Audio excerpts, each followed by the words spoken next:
All right, well, welcome back to another episode of Siblings in Crime. I'm Allie Russell. And I'm Blake Murphy. And just as it sounds, we are siblings who love true crime. Yes, love it. Yes, love it. And as always, I haven't mentioned the last few times, but we are Siblings in Crime Pod on all platforms. And one thing that we haven't mentioned is that we now have a website. We've mentioned it. But yes, we have a website. You can go look at our old podcast. You can see the newest podcast out. You can subscribe on there. And Get you to can know learn about us. Yeah, learn about us. You can soon be able to sign up for our Patreon. Soon be able to buy merch when we have merch. One of my favorite features of it is that there's the contact us little tab or contact whatever it is. And it's a really simple form. You can just put your name and a little message and it'll email us directly. So if you have case suggestions, we'd love to hear them. Or if you have something mean to tell us. If you have something mean to tell us, don't tell me. Yeah. I don't take it well. I'll take it. I always tell I'm never reading a comment ever, so. She reads them. She just doesn't. She's just scared. I'm just scared. And so I'm like, tell me if there's constructive criticism I need, but don't tell me word for word what they said. Yeah. But I'm happy to progress, so I need to read them regardless. Anywho, that's what we got going on. Real exciting, real fun. But anything else before I bring us on into today's story? No, nothing. Okay. Wait, actually, nothing. Continue. Okay. All right. Well, in the early hours of a winter morning in Reno, Nevada, a house near a college campus slowly began to wake up. Nothing about it looked out of place. There was no broken windows, no overturned furniture, no signs that anything violent had happened overnight. But someone was missing. Just hours earlier, a 19-year-old college student had come home with friends after a night out. By morning, she was gone, leaving behind all her belongings. Investigators did what they always do. They looked inward, they traced timelines, they questioned the people closest to her. And then within days, something else emerged. Not a face, not a name, just a connection. A connection that would flip a case upside down. If Brianna's watching, I want her to know that I love her, that I miss her, and that we will bring her home. You ready? I'm ready. Let's roll.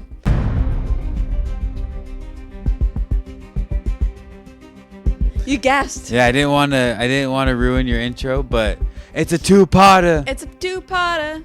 I know, I'm really excited. I love two-parters. All of a sudden, yeah. Oh, never mind. Yeah, I know you love two-parters. I could have made this into one long one, but you've been loving the short, condensed. I like medium-size ones that make me wanting wondering. more. Yeah, it is definitely one of those cases that has so much into it. So it starts in January of 2008. Brianna Denison was home in Reno, Nevada, like I said, from college for winter break.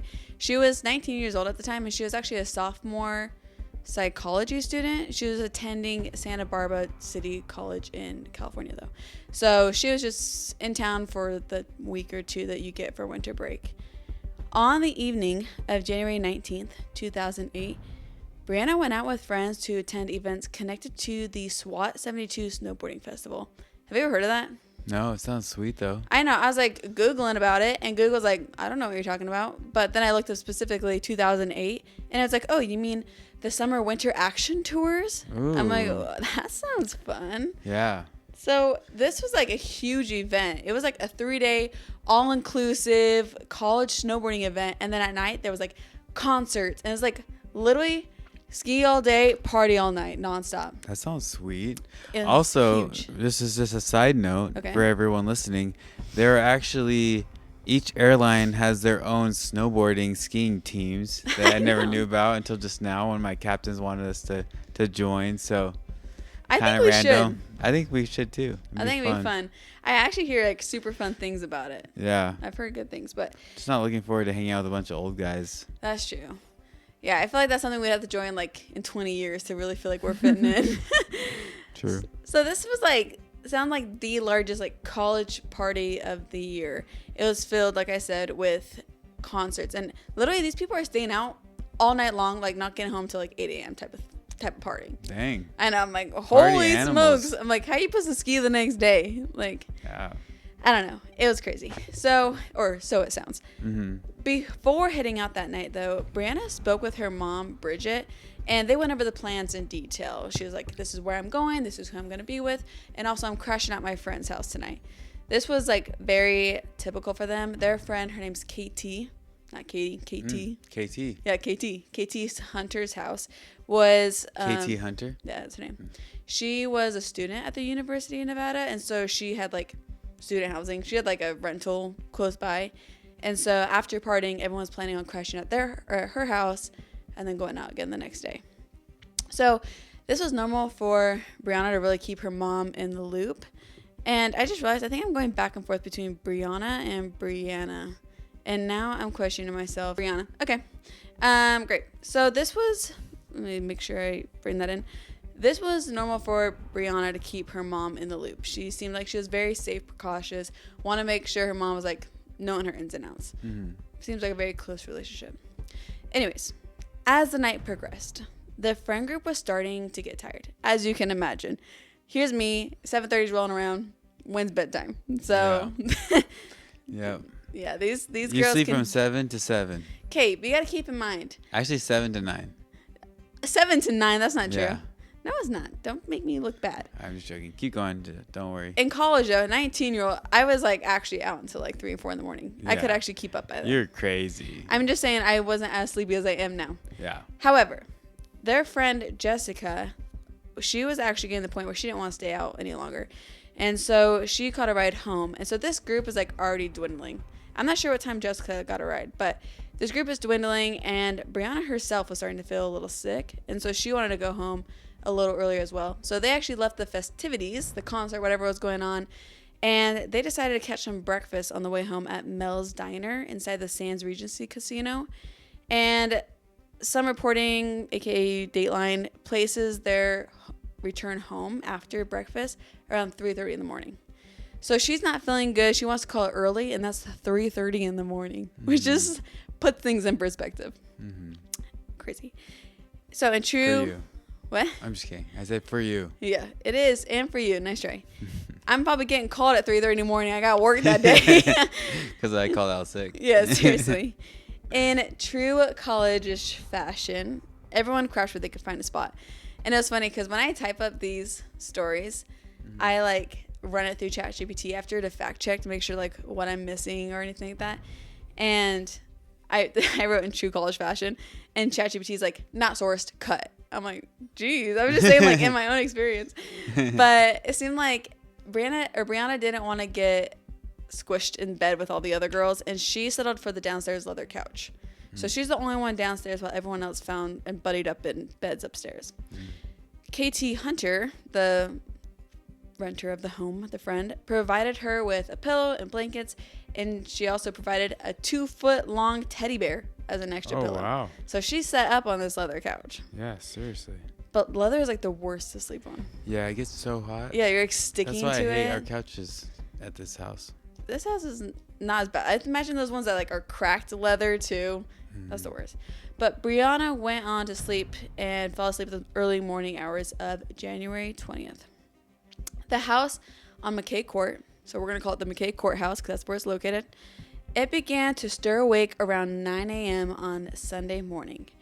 When KT Hunter woke up, the first thing she noticed was that Brianna Denison was no longer on the downstairs couch where she had been sleeping just hours earlier. At first, there was no immediate panic, obviously. You're like, okay, my friend's up and about. Avi, it was reasonable to assume that Brianna had just moved maybe upstairs during the night. It was like, I'm actually not sleeping on a horrible leather, sucky, hot couch and snuck in bed with somebody, or stepped out briefly. So after some time, though, KT was getting worried, and so she checked the house. She found Brianna's purse, her cell phone, even her shoes, all inside the house. And upon that sweep, she found Brianna nowhere. She was not in any of the bedrooms, not in the bathroom, literally nowhere inside the residence. But they know that she was there in the beginning? Yeah, they know that she went to bed there because she had provided all the stuff. Like, they came home all together. Okay. And so now they're going a little bit concerned, but still, it's like a college town. Mm-hmm. But as the search continued, something else came into view.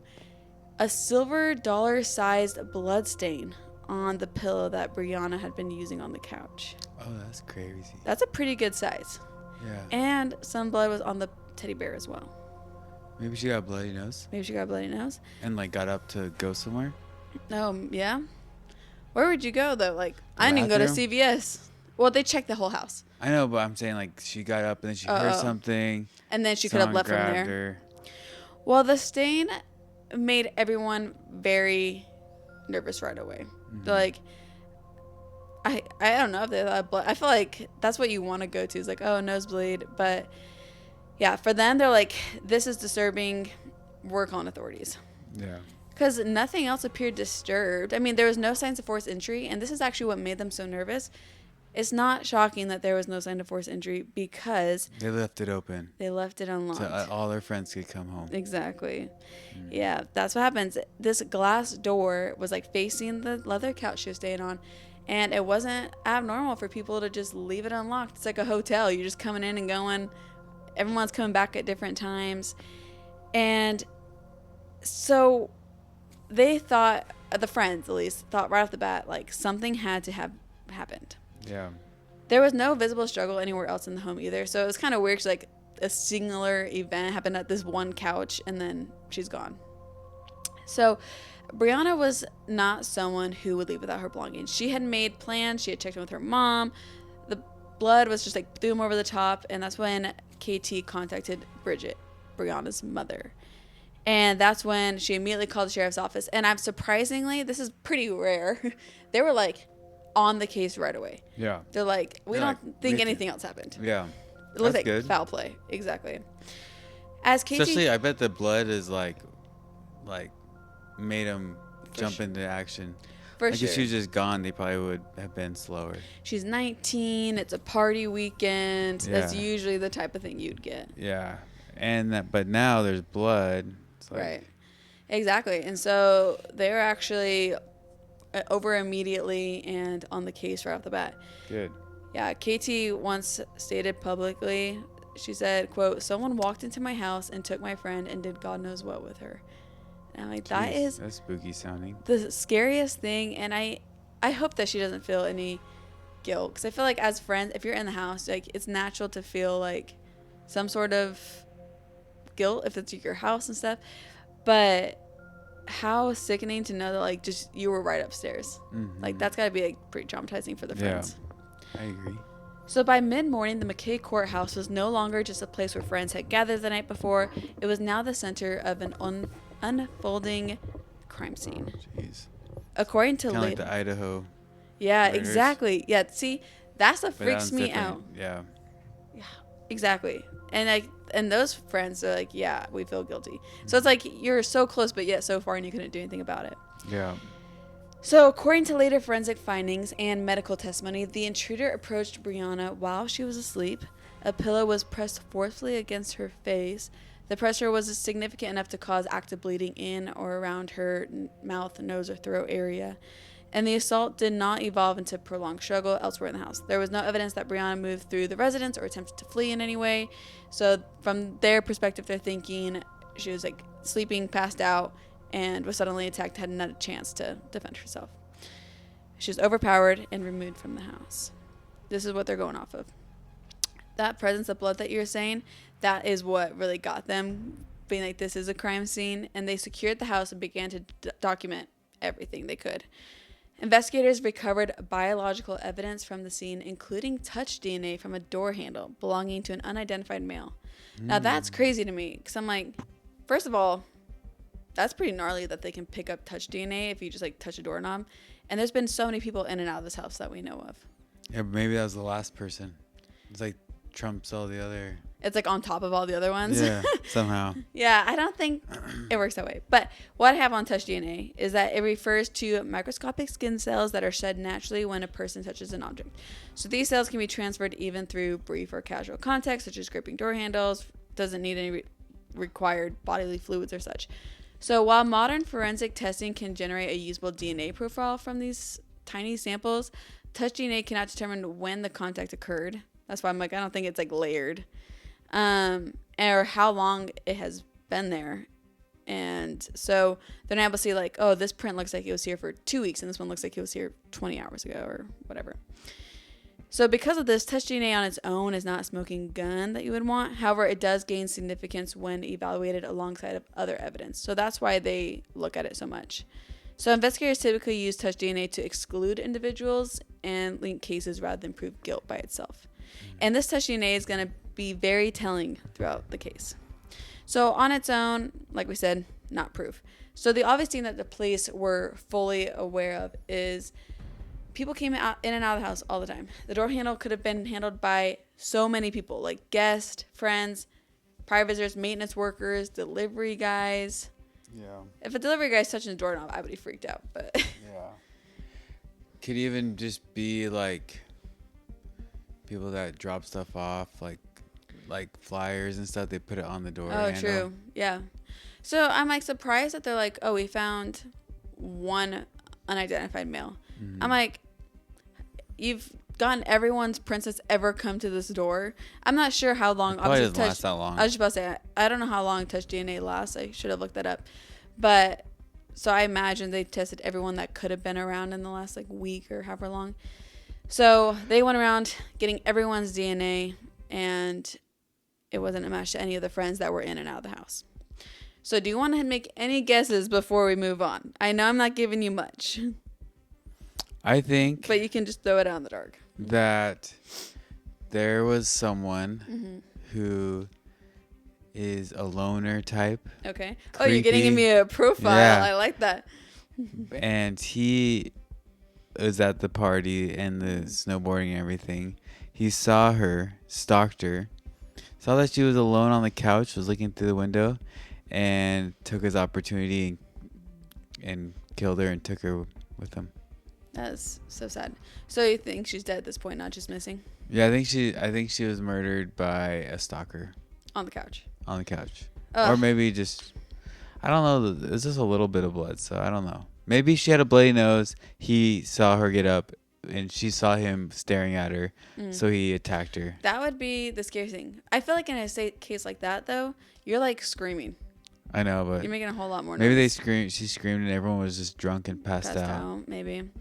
Yeah, that's all interesting guesses. And also, one thing we haven't mentioned was asphyxiation could have been a factor if you're talking about on the couch, not a lot of blood and stuff.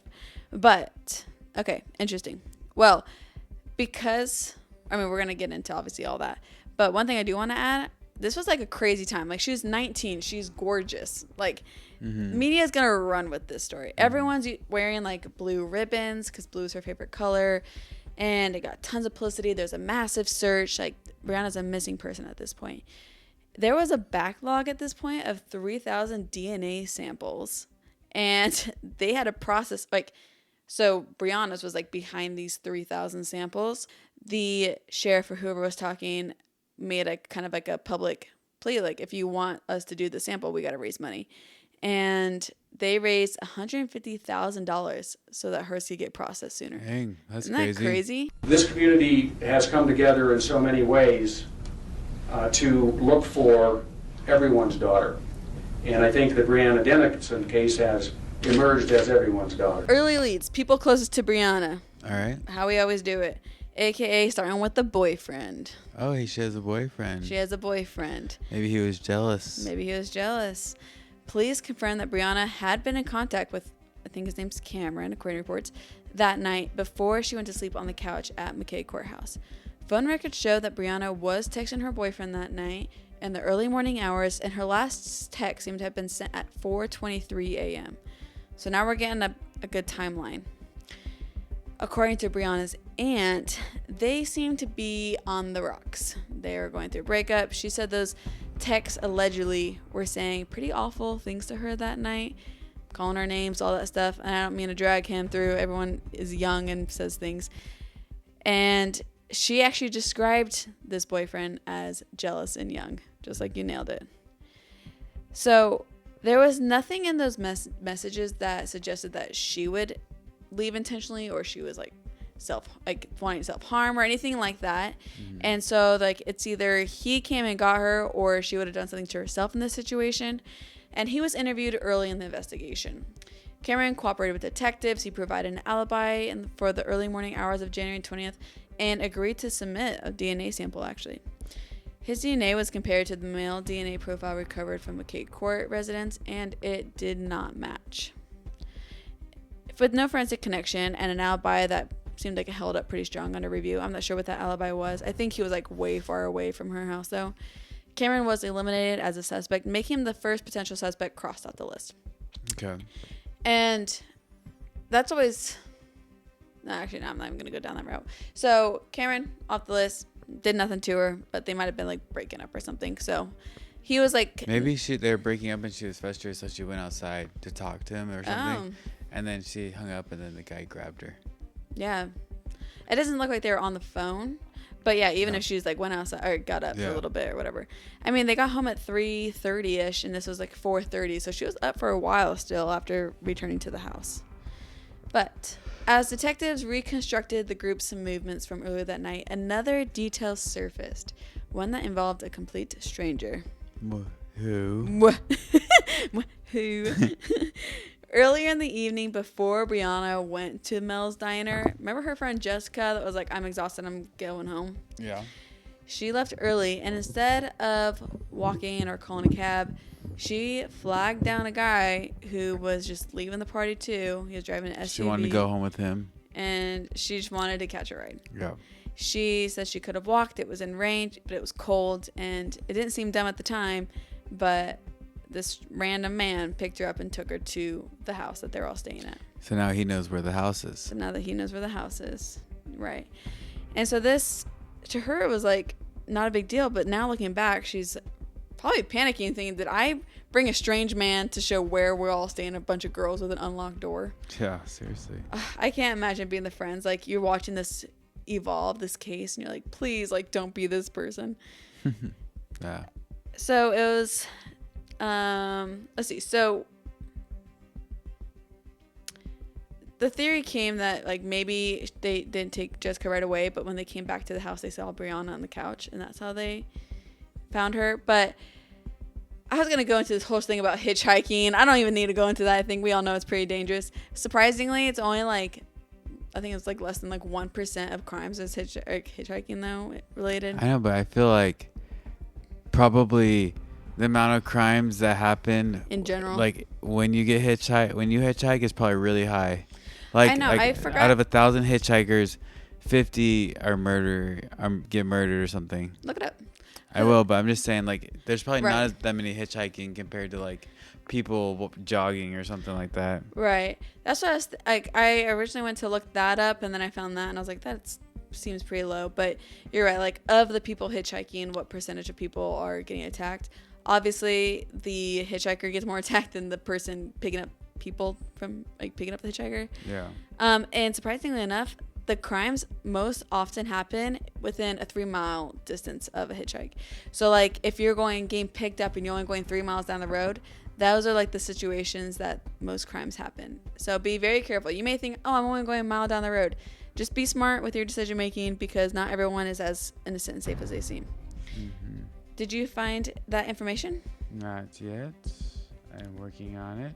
Okay, well, while you work on that, detectives are like, okay, we gotta know who this man is. Like, where did he go after dropping Jessica off? Is he something we need to look at? Yeah, it's just like, 0.3. With 71% of hitchhiker crimes being women. Makes sense.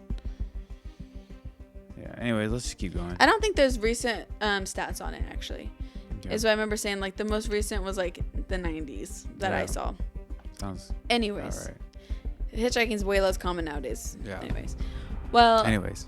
The SUV driver, once he heard his name in the mix, he actually contacted police on his own. He didn't wait to be identified. He didn't want people coming knocking on his door, startling his family.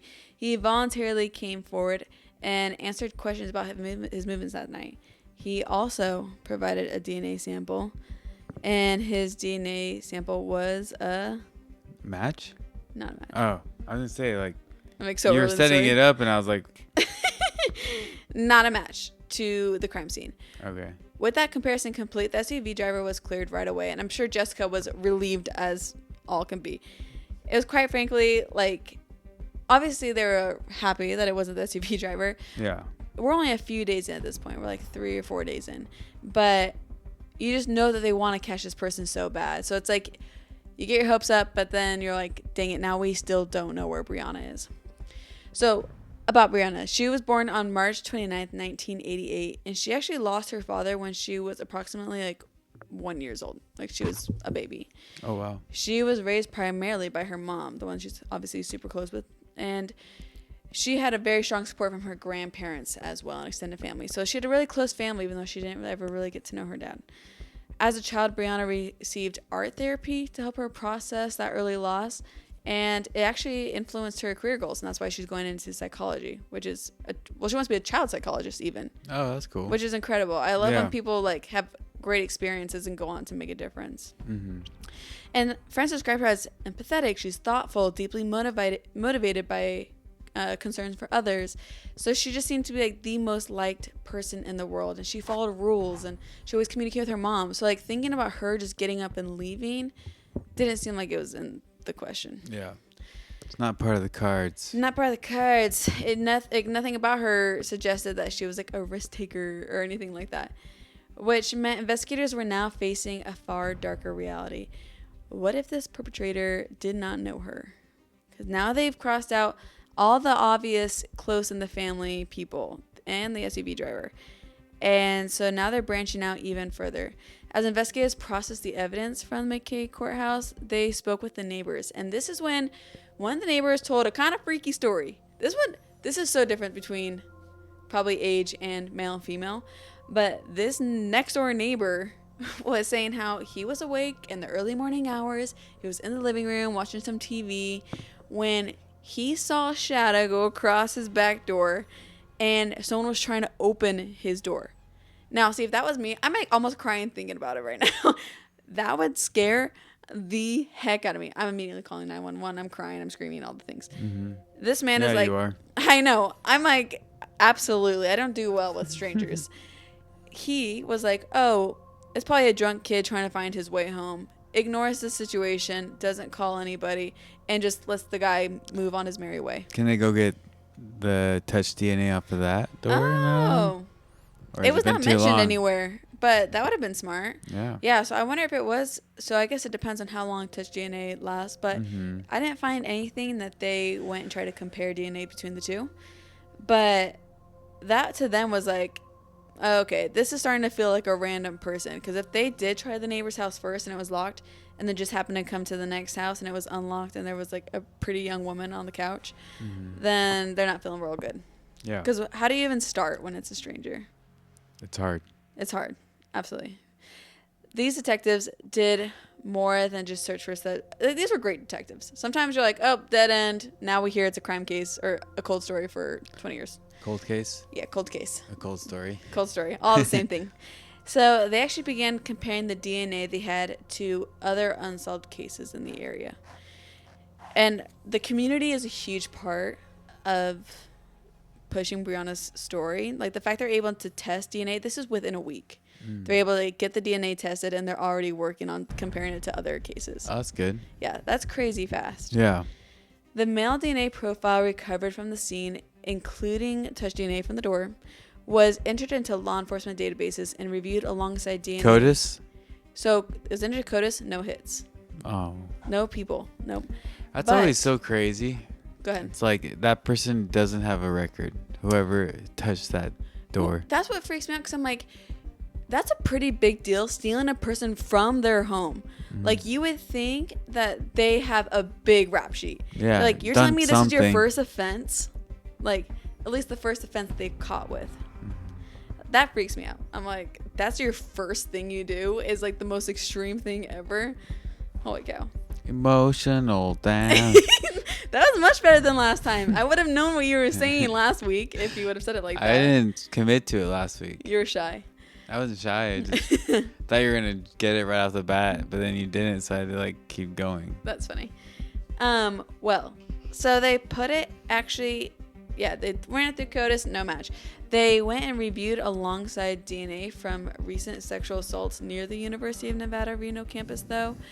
And this is where they saw that the DNA profile associated with Brianna's abduction was consistent with DNA recovered from at least one earlier sexual assault in the months leading up to the disappearance. In fact, the month prior, December. Oh, wow. Yeah. And so now He's they're accelerating. he's accelerating. So they're like, we have a person in December, an unknown male. We have their DNA, but we don't know who it is. A month later, a girl's taken, and it's a matched DNA. That's freaky, because the other girl, we're going to get into later, has a whole story. And yes, as you said, he's accelerating. Mm-hmm. He's evolving. He's evolving. Sickening. What did they say on the show? Criminal Minds? Yeah. Like he's escalating something, but it's just like he starts killing, 6 months and 4 months and 3 months. Getting too comfortable. Yeah. Then they make a mistake. True. Then we capture them. It's just so sad because sometimes you see, like, obviously you don't want more victims, but sometimes you hear, like, oh, we're stuck until something new comes up. And like, that is so sad to think that you're going to have another person attacked or a victim. It doesn't have to be that, though. Maybe like someone comes forward and says what they saw. Yeah, you have or like someone remembers something. That also helps. That's true. And that's how you hope it happens. But at least on like Criminal Minds, like, we have to wait for them to strike again. I'm like, no, don't let them strike again. Yeah. But you're right. This is exactly what this case seems to be. So this was no longer just a single crime scene with unanswered questions. It suggested a pattern. The possibility that the person who took Brianna had done something like this before. For investigators, that realization fundamentally changed this case. They were no longer searching for someone connected only to Brianna. They were now looking for a serial offender who was escalating, as you said. Hey. And that is where we'll start part 1. No way. Yep. Already? Already. Of the Brianna Denison case. Reason being is next week, so much is unraveled all at one time that it needs its whole own episode. Okay. So now we have the whole lead up. Yeah. So basically what's happened so far is there was a party. Yep. Snowboarding party. Friends are hanging out and go to sleep at a house. She wants to sleep downstairs. She disappears with blood on the couch. Then no one knows what is going on. No one can find who the murderer is until the DNA matches with a prior what was it? Sexual assault a month earlier. And that's where we end. So we know that this guy has struck before. And at this point, Brianna's a missing person. And so they're hoping that she's getting held somewhere. And go ahead. Nothing. I was going to say something. I wonder if the person who was sexually assaulted saw anything, but we don't know that yet. We don't know that yet, but we're going to dive all into it next week. Okay. And that is her story as we know it thus far.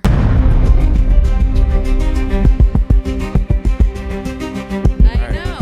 Kind of crazy. Sad. I know. And I just want to give the whole background its own spotlight. Yes. Because Brianna seemed like such literally a literal shining star the way that she was described. Yeah. So, anyways. All right, hit me with that true crime news. All right, now it's my turn to shine. Okay. All right, so welcome everyone back to another episode of True Crime News. True crime. The weekly roundup. Ooh. So this week in True Crime News, ex-husband arrested in Ohio dentist. In Ohio dentist double homicide. I don't know what that title means. What should have been a quiet night at home turned into a targeted execution. According to True Crime News, on January 12, 2026, 39-year-old Michael David McKee was arrested in Illinois and charged with 2 counts of aggravated murder and the December 30th, 2025 shooting deaths of Monique Tepe and her husband Spencer Tepe in Columbus, Ohio. Prosecutors say the killings were premeditated. The couple's 2 children were inside the home, but were not hurt. McKee remains in custody. Wow. So we will find out why he murdered him. I don't know why it says Ohio dentist. Maybe maybe Spencer was an Ohio dentist. I assume so. All right, 11-year-old charged with allegedly shooting his father. Police say this deadly shooting didn't involve a stranger, it involved a child. According to True Crime News, on January 16th, 2026, an 11-year-old boy, was charged with criminal homicide after allegedly shooting his father, Douglas Dietz, inside of their Pennsylvania home on January 13th. Investigators say the shooting followed an argument after the father told the child to go to bed. The boy later told officers, quote, "I killed daddy." Ugh. The case is proceeding through juvenile court. Wow. So that's crazy. That's horrible. Yeah. Next one. A routine Uber pickup ended in a fatal misunderstanding. Uh-oh. According to True Crime News, on January 15, 2026, 83-year-old William Brock was convicted of murder, felonious assault, and kidnapping in the shooting death of 61-year-old Uber driver Lolitha Hall. Prosecutors say Brock believed she was involved in a scam, even though investigators confirmed she was not. A jury convicted him in less than 2 hours. He faces life in prison. Dang. 83-year-old? That's kind of crazy. That's wild. Yeah, I wonder what kind of scam he was worried she was doing. Yeah, that's crazy. Yeah. All right, so Life this in one. prison is going to be like 7 years. I know. That's crazy. An eviction notice turned deadly in seconds. Oh, no. Yeah, this one is in Las Vegas. According to True Crime News, on January 15, 2026, 46-year-old Victor was charged after police say he killed maintenance worker Orlando Sosa, 39, with a machete. Oh, my gosh. Why is it machete every week? That is so crazy. While being served an eviction notice on January 6th in Las Vegas. A deputy constable was also injured during the incident. Victor was shot by law enforcement and taken into custody. Wow. Dang, he did not want to get evicted. That is, yeah, seriously. Holy smokes. I know you have been pulling out a lot of machete axe type know. of cases. I had no Every idea week. people just had access to that all the time. Yeah. What are people doing with those? Investigators say the warning signs were written down, but discovered too late. According to True Crime News, on January 15th, 2026, Whoa. 35-year-old Names are tough. I get it. Priyathirasini Okay. Natarajan was charged with 2 counts of first-degree murder after his 5-year-old and 7-year-old son were found dead. Okay, you don't say his name right. Holy crap. Yeah. A handwritten note allegedly found at the scene. The children's names have not been released. Oh, that's horrible. We don't do well with children. Yeah. A family gathering may have been hiding something deadly. According to True Crime News, on January 20th, which is today, Wait, that's crazy. 52-year-old Gudrun Casper Lenny Whoa, that's quite the name. Can't get that last one. Was charged with multiple counts of first-degree murder and attempted murder after prosecutors say she poisoned family members during a Thanksgiving dinner in 2025. Whoa. One woman died weeks later, and investigators believe the case may be connected to a 2007 death. 2007? Several others injured. She remains in custody. So she's a crazy poisoning. So she's been poisoning people since 2007, potentially. Poisoning her family, it sounded like. Almost 20 years. That's insane. Yeah, maybe that's just the second time, but 2 young boys found dead. What a father walked into when he came home from work would change everything. Oh, no. Are you going to just leave us on that cliffhanger? Yeah, that's the same one as the other one, actually. Oh, I'm gonna skip it. horrible. Investigators say that they found inside this home stunned even seasoned investigators. According to True Crime News, on January 12, 2026, police arrest Jonathan after allegedly discovering nearly 100 skeletons and mummified human remains inside a Pennsylvania home and a storage unit. He now faces hundreds of charges related to the illegal possession of human remains. Authorities are still working to identify the remains and determine their origin. Is this the guy that you were telling me about? I think this is a TikTok guy. Yeah, he was like He was robbing selling, graves. yeah, robbing graves and selling the body parts. That is the worst thing I've ever heard. I know. That's so sad. I can't imagine. Oh, great. I'll start crying again. I can't imagine your like loved one and you like find out that they were dug up and like taken advantage of in that way. Yeah. That's sickening. Who even has that idea? Like, this is a great way to get some cash. Sick people. That's who. Don't be like him. Seriously. I hate that. Anyways, that's it for True Crime News, and I'll have more for you guys next week. Perfect. All right. Well, thanks for tuning in. This is part 1. We'll be back next week with part 2 of Siblings in Crime. Two-parter. It's 2-parter. Siblings in Crime. We'll see you next week.